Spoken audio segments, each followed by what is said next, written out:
Right when I wake up, I'm feeling way too much, hoping I can work my way around.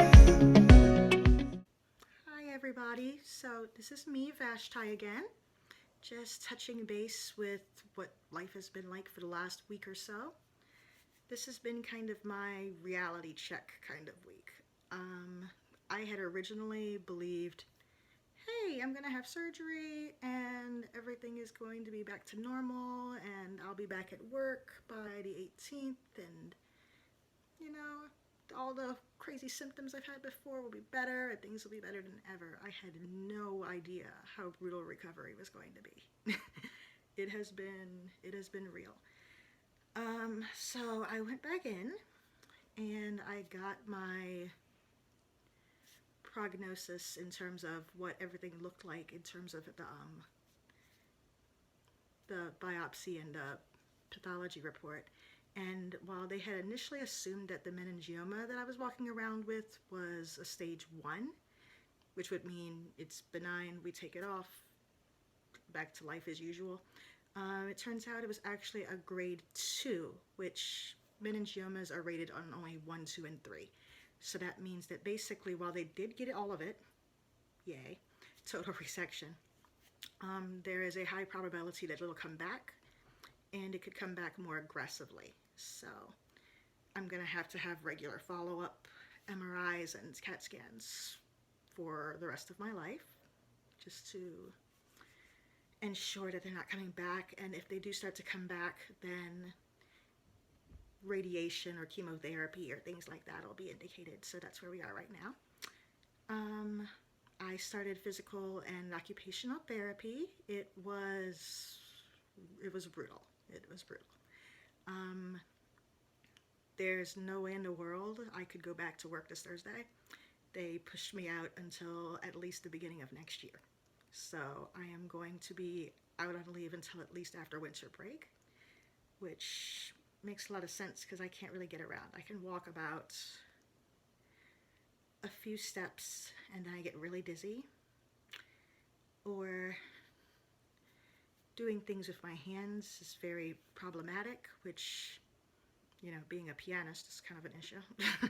So it's a lot. I have a lot of fatigue right now. I'm very weak. There's not a whole lot I can do, so I'm not sure how teaching would really work really well right now. But I mean, again, I'm great if I'm laying down and just chill, but if I'm up, I lose, like, my blood pressure drops very rapidly when I go from sitting to standing, or from laying down to sitting, and then it takes me a while and I can't really think or process a lot, so it's kind of frustrating. Other than that, I'm doing pretty okay. You know, a lot of love around me, a lot of really good people around me, a lot of support, which has been really helpful. But it's just been it's been a reality check kind of week because I had no idea. You know, I'm so grateful to have made it through the surgery. I'm on the other side. I'm on the healing side. Life is good, but this is a lot more real than I had anticipated it being. So it's the beginning of a very long journey with this meningioma battle, but I'm game. I got this. My family's doing pretty well, keeping busy, taking good care of me, so that's been really helpful. And yeah, that's where I am right now. So thanks for checking in. I look forward to touching base again soon. Peace and love. Hey, ladies and gentlemen, folks and family and friends. My name is Pierre. Once again, coming to you to explain to you how it is to deal with a loved one, or as I'm my wife, dealing with the recovery of having a brain tumor. It's a very hard situation to deal with. She needs constant care, which is not a problem. She needs 24-hour care.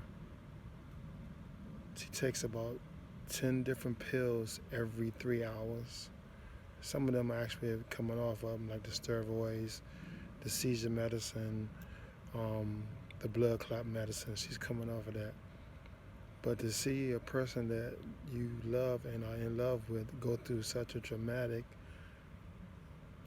situation as far as with their health,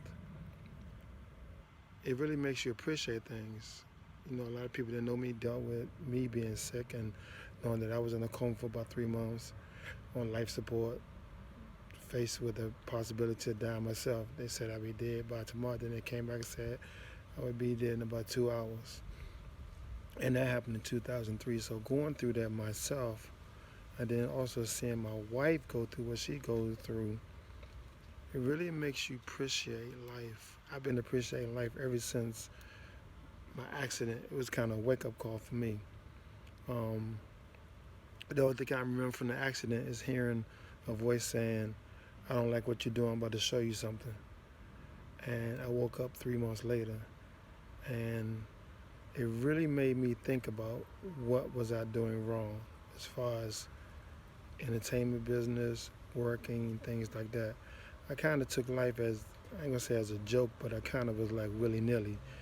It is what it is and things like that. I didn't have a lot of priorities. I wasn't thinking about what's going to happen if. I didn't even have life insurance. You know, I was only thinking that ain't nothing going to happen to me. And here it is. I have this deadly motorcycle accident in a coma. But knowing that I would do whatever it takes to make my wife get through this, I'm her strength. I'm her backbone. I'm her protector. She just has to know that I love her and that we're going to get through this all together. My stepson is dealing with this also very hard. My 2 kids are also dealing with it hard. To see somebody go through this who's now bedridden and can't really do a lot for themselves. I watched her go through therapy the other day and seeing her not being able to pick up a quarter or a key or lift her hands up over top of her head.